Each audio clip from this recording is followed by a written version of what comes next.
Ladies and gentlemen, welcome to the Bình Phước radio, television station and newspaper. Now take a look at our top story as usual. Project on development of application for population data reviews. Summer volunteer campaigns kick up in Bình Long Town. Đồng Phú Union supporting disadvantaged member. Government work to business community to seek ways to boost economic recovery. International East-West Economic Corridor Trade Fair open in Da Nang City.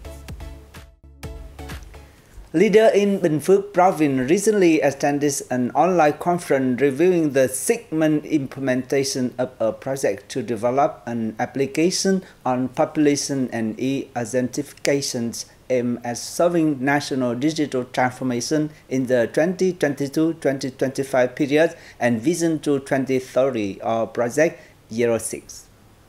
The conference in Hanoi was chaired by Prime Minister Phạm Minh Chính and in Bình Phước by Chairwoman of the Provincial People's Committee Trần Hiền. Prime Minister Chính underlined that the government has paid due attention to the implementation of Project number 6 in order to have citizens adapt to digital environment. Procedures have received support from ministries, sectors, and localities and seen positive results. This acts as an important foundation to change mindsets and to work in a way that puts people and businesses at the center while also bolstering online public services. Bình Phước has issued implementation plans at 16 out of 24 units and at all districts, communes, wards, and towns. In regard to implementation of 25 essential public services, the province police force have integrated 9 level 4 and 2 level 2 public services on the public services portal. In the first half of this year, police received and handled more than 1,500 documents on the portal. Departments, committees, and sectors, meanwhile, restructured and brought 13 essential public services to level 4. The Ho Chi Minh Communist Union chapter in Bình Long Town, together with the Bình Phước Trade and Investment Promotion Center and Bình Dương University recently launched a summer volunteer campaign. The summer volunteer campaign in Thanh Luang commune will last for 10 days this year. Volunteers will set up games for children, take part in various activities to improve the quality of life and local landscapes, and present aid packages to policy beneficiaries and children with disabilities. They will also take part in cultural and sports activities with members of the Ho Chi Minh Communist Youth Union and children in Thanh Luang commune and visit soldiers at border posts. During the launch of the campaign, the Youth Union chapter at Bình Dương University presented lighting works and 10 gift sets totaling 35 million Vietnam dong to policy beneficiaries in Thanh Luang commune. The Standing Committee of the Youth Union in Bình Long Town, meanwhile, handed over 8 scholarships worth 1 million Vietnam dong each to disadvantaged students with outstanding academic results. The Ho Chi Minh Communist Union in Đồng Phú district has given 11 tons of fertilizer to disadvantaged members and youth in the districts. The move aims to support disadvantaged members and youth in terms of economic development. The Youth Union in Đồng Phú worked with chapters at the grassroots level to hand over the fertilizer to 55 members, youth who are vulnerable and from ethnic minority groups. Beneficiaries are taking care of cashew nut and rubber plantations as well as orchards. Each person received 200 kg of organic fertilizer. Worth 110 million Vietnam dong, the fertilizer was sponsored by Vietcombank Bình Phước branch, the Thế Kỷ Biological Company, and the Ngựa Vàng Fertilizer Company in Lộc Ninh district.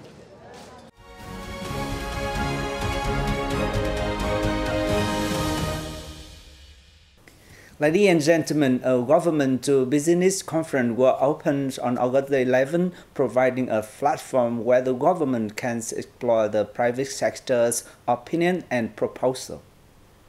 Presided over by Prime Minister Phạm Minh Chính, the hybrid event brought together cabinet members, representatives from party and National Assembly's committees, local administrations, industry leaders, and businesses.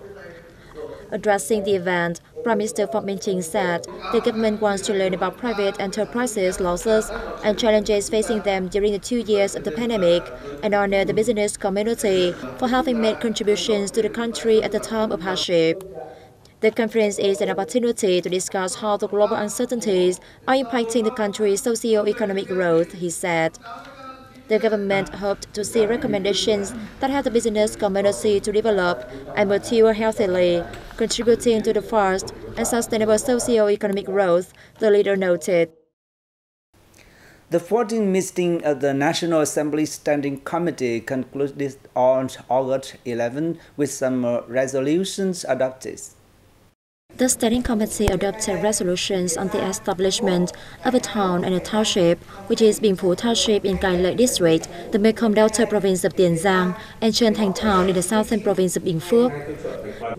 In his remarks, National Assembly Chairman Vương Huệ highlighted rapid urbanization and great development potential of the two new administrative units, saying the locality should be upgraded to grow further.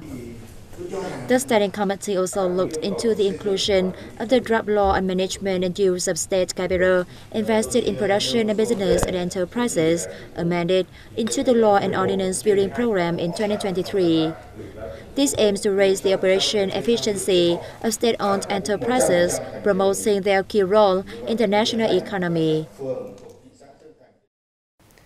In the second half of 2022, the Vietnam Oil and Gas Group Petro-Vietnam will continue to keep a close watch on market development. The goal is to monitor world crude oil prices and market fluctuation to optimize reserves and operate oil production efficiently to stay in the black.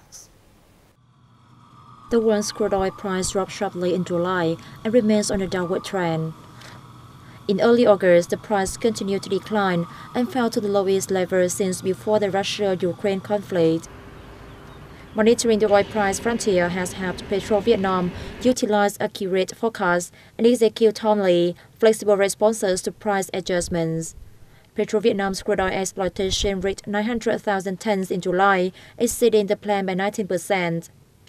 This brings the total figure in the first 7 months to 6.38 million tons, surpassing the plan by 22% and equal to 73% of the yearly target. Petro-Vietnam said difficulties remain in the second half of the year as the world economy has increasingly shown signs of recession.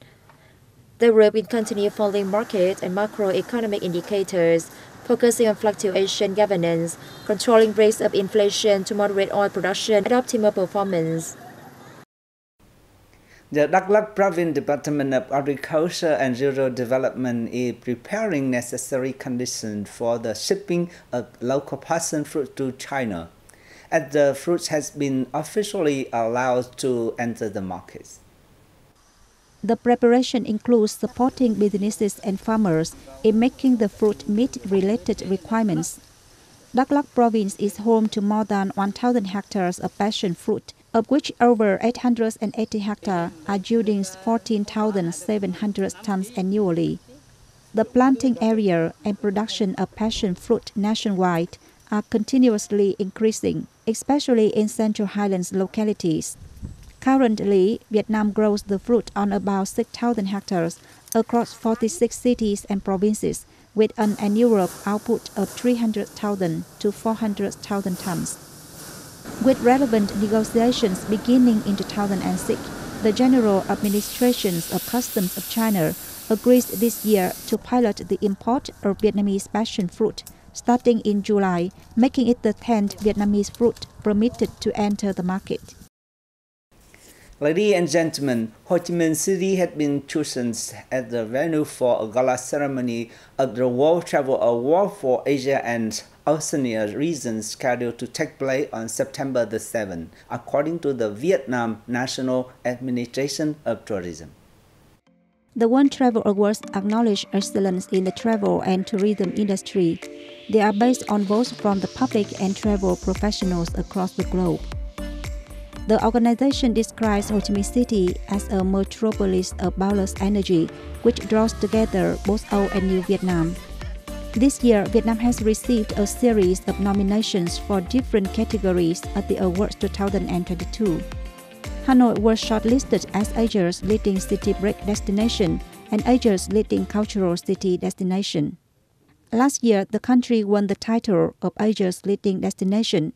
It was also honored as Asia's leading sustainable tourism destination.